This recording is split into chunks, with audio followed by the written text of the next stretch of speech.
আজকের রেসিপি হলো পাকা আমের জ্যাম বা জেলি। নমস্কার বন্ধুরা, তোমাদেরকে সাথে নিয়ে পাশে নিয়ে আবারও আজ হাজির হয়েছি একটা নতুন রেসিপি নিয়ে। আজকের রেসিপি হচ্ছে পাকা আমের জ্যাম বা জেলি। আমরা তো অনেক রকমভাবেই জ্যাম বা জেলি কিনে খাই, কিন্তু আজ তোমাদেরকে দেখাবো সহজ পদ্ধতিতে কিভাবে এই পাকা আমের জ্যাম বা জেলি বানানো যায়। কাঁচা আমের অনেক রেসিপি কিন্তু আমি দিয়েছি, আজ তাই তোমাদের সাথে শেয়ার করলাম পাকা আমের জ্যাম বা জেলি। দেখো, তার জন্য এখানে পাকা আম নিয়ে নিয়েছি 4 পিস। প্রথমেই আমি আমগুলোকে কেটে নেব। আমগুলো প্রথমে কাটা হয়ে গেছে। এবার একটা বাটি নিয়ে নেব আর একটা চামচ দিয়ে আমের যে পাল্পটা আছে সেটাকে আমি তুলে নেব। এখানে কিন্তু আমি খুব পাকা আমটা ব্যবহার করছি। এই রকমভাবেই চামচ দিয়ে সমস্ত আমের পাল্পগুলোকে তুলে নেব। তোমরা চাইলে আমার চ্যানেলে গিয়ে কাঁচা আমের অনেক রেসিপি কিন্তু আমি দিয়েছি, সেগুলোও দেখে নিতে পারো। আর এখন যখন পাকা আমের সিজন পড়ে গেছে, তার জন্য আজ আমি তোমাদের সাথে শেয়ার করলাম এই পাকা আমের জ্যাম বা জেলি।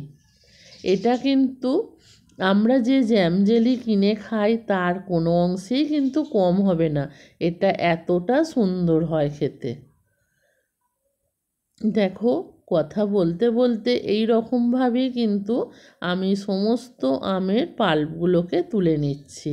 সব আমের পাল্পগুলো তোলা হয়ে গেছে। এবার আমি নিয়ে নেব একটা মিক্সি জারের মধ্যে আমের পাল্পগুলোকে দিয়ে দেব, দিয়ে একটা ফাইন পেস্ট তৈরি করে নেব। দেখো কতটা সুন্দরভাবে এটা পেস্ট করা হয়ে গেছে। এবার একটা কড়াই বসিয়ে দেব, কড়াইয়ের মধ্যে অল্প পরিমাণে একটু জল দেব, আর এখানে দিয়ে দেব চিনি। আমি এখানে হাফ বাটি চিনি দিয়েছি। তোমরা যেরকম আমের মিষ্টি হবে সেই রকম বুঝে কিন্তু চিনিটা এখানে ব্যবহার করবে। আমি এখানে 150 গ্রামেরও বেশি চিনিটা ব্যবহার করেছি। দেখো, চিনিটা ভালোভাবে গাঢ় গাঢ় মতন হয়ে গেছে। এখানে কিন্তু একতার বা দুতার কিছুই করার দরকার নেই। এটা চিনিটা ভালোভাবে গাঢ় হয়ে যাওয়ার পর আমের যে পাল্পটা আমি বেটে রেখেছিলাম সেটাকে দিয়ে দিলাম, দিয়ে ভালোভাবে নাড়াচাড়া করতে হবে চিনির সাথে। এটা খুব সুন্দরভাবে নাড়াচাড়া করতে হবে, না হলে কিন্তু দলা পাকিয়ে যাবে। দেখো, নাড়াচাড়া করে কতটা সুন্দর হয়ে গেছে। এই অবস্থায় আমি দিয়ে দেব 1 চামচ ভিনিগার। 1 চামচ ভিনিগারটা আমি দিয়ে দিলাম। ভিনিগারটা দেওয়ার ফলে এটা বেশ কিছুদিন সংরক্ষণ করে রাখা যাবে। তাহলে তোমরা যদি চাও দিতেও পারো, নাও পারো। দেখো, এবার এটা হয়েছে কিনা দেখার জন্য আমি একটা পাত্র নিয়ে নিলাম। এর মধ্যে দিয়ে দেখব যে এটা হয়েছে কিনা। এটা যে কাত করছি গড়িয়ে আসছে, তাহলে বুঝতে হবে এখনও কিন্তু আমার আমের জ্যামটা বা জেলিটা হয়নি। আবারও একটু আমি এটাকে পাক করে নেব।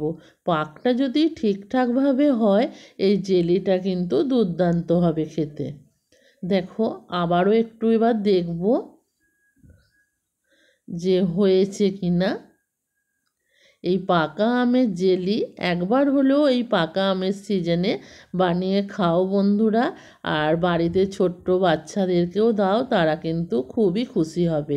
দেখো, এটা কিন্তু পুরোপুরি হয়ে গেছে, একটুও গড়াচ্ছে না। একদম রেডি হয়ে গেছে পাকা আমের জেলি। এই পাকা আমের জেলিটা এবার আমি সার্ভ করে নেব। এখানে পাউরুটি নিয়ে নিয়েছি, পাউরুটির মধ্যে এই আমের জেলিটাকে লাগিয়ে দেব।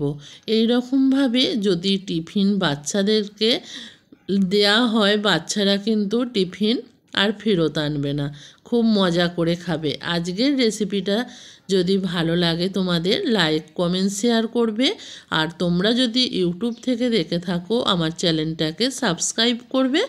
আর ফেসবুক পেজ থেকে যদি দেখে থাকো, পেজটাকে ফলো করবে নিত্য নতুন রেসিপি দেখার জন্য। আজকের মতো ভিডিওটা আমি এখানেই শেষ করছি। আবারও দেখা হবে পরের দিন নতুন কোনো এক ভিডিওর সাথে। ততক্ষণের জন্য ভালো থেকো, সুস্থ থেকো, টাটা।